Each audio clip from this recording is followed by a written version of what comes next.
Hey Dan. Well, it's time to end the Knight's reign here in Raw Sienna and claim victory on this map. As you can see, we have our little army right here, and if we click on it to move, there we are. We can't directly attack the town center because he does have a fortification here, so instead we will attack his wooden palisade.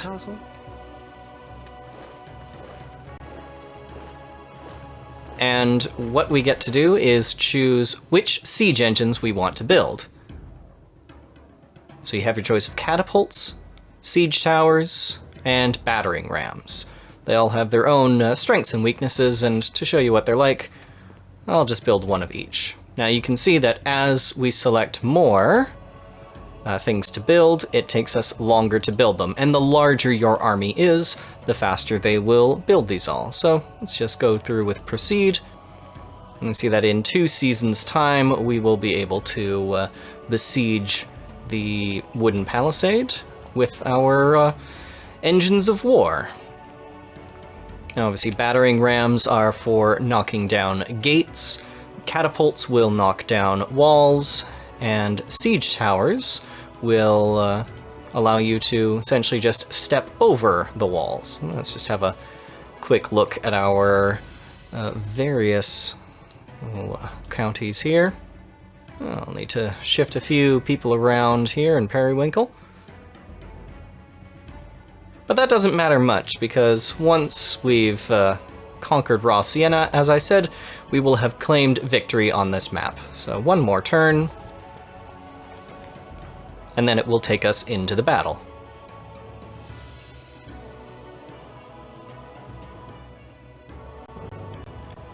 And let's see, yes, we do outnumber them by a fairly good margin, but because they have the ability to hide behind the walls, that will sort of inflate their defensive capabilities. So you always want to make sure that you have, well, I'd say at least double their defending forces if you want to have a good chance of succeeding. That being said, wooden palisades don't phase or don't pose too much of a challenge. So let's just have a look around. You can see it's a single wall that just extends around, and they've got, of course, their own hot oil, and there in the center is the flag to claim. All right, very good. And there's our siege tower, the battering ram, and lastly the catapults. So I'm just going to unpause, and we'll move the catapult up here to the side. And meanwhile, we'll move the battering ram up. And as it moves up and forward, it can be shot at by archers. So just be aware that if there are enough archers and they can concentrate their fire, your siege weapons, or your siege engines, I should say, can go down. It has its own health there. And it will knock against the front gate until it has successfully broken it down. Now you can break through gates with your soldiers, it just obviously takes them quite a bit more time to do that than it will take for the battering ram, because it's, you know, a very large, heavy device which is designed for doing that. This shouldn't pose too much of a challenge. There we are. You can see now that you've heard the crash, and you can see the debris there. So the gate is no longer an issue, and we'll draw our battering ram back. Now as for the catapults, they will fire in a straight line at walls and break them down. And if we go back here, you can see it'll just fire a stream of rocks in essentially a straight line. And the nice thing is they have quite a far range, so your catapults can remain safe from archer fire, which is good because they take quite a long time to break through the walls. As you can see, it's sort of opening up a bit more, but it's going to take quite a few hits before that outside wall has been completely destroyed.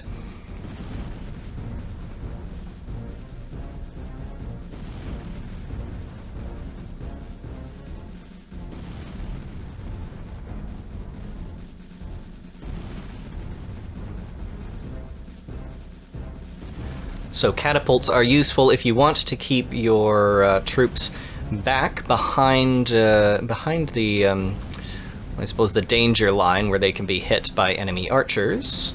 You can see it not only needs to go through the exterior wall, but it needs to go through the ramparts as well. So yes, catapults will take quite some time. So while it's going on, we'll show you how the siege towers work. And we'll just send this one straight up there. You can see a bunch of the archers have clustered on this side. It's interesting that they haven't chosen to defend the gates whatsoever, but, you know, that's the AI for you. And how's the wall looking? Yep, it's still coming along. So it can be very useful to bring multiple catapults if that's going to be your strategy, in just trying to break down the walls and get them as open as possible before charging your soldiers through.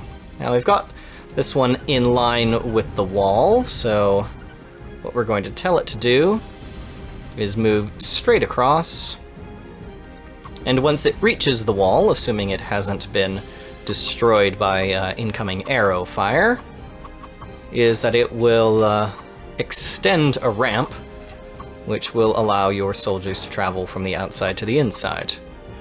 And I do believe that once a siege engine has locked on, it no longer has a health bar and no longer becomes a target. So there we are, and there you go. You can see we've now successfully made a hole in the wall. Now you would probably want to make, you know, a hole that's at least 2 sort of tiles large, just so that your troops don't all get caught in a single little alleyway there. But instead, seeing as how we have numerical superiority, and because we want to end this relatively quickly, we're going to move a bunch of our melee units forward, move our archers up to get into firing position. Let's just sort of draw fire, and we'll send our melee units up.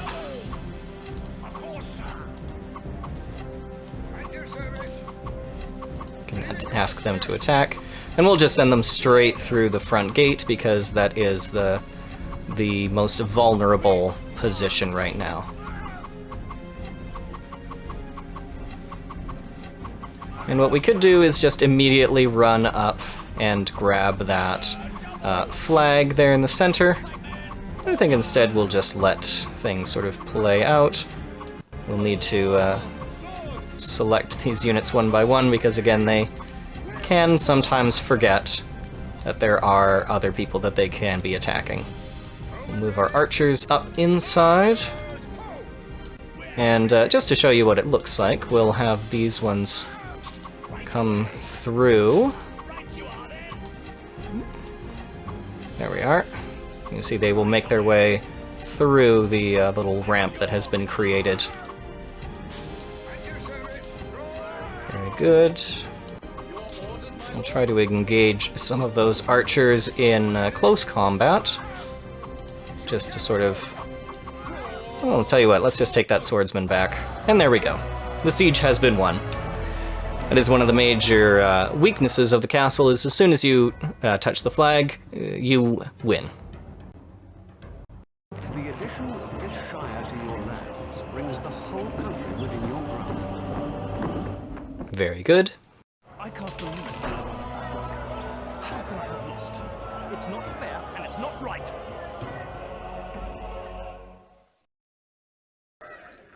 And again, it can be a bit hard to hear the dialogue over the music and the sound effects, but that is, yes, the knight and all of the characters have their own unique, well, loss speeches that they give. But here we are. We have successfully united all the counties and have claimed the crown. There we go. We have conquered Quaintville, and this is because we hit quick play. But now after this, it will send us to the next map, which is Rose.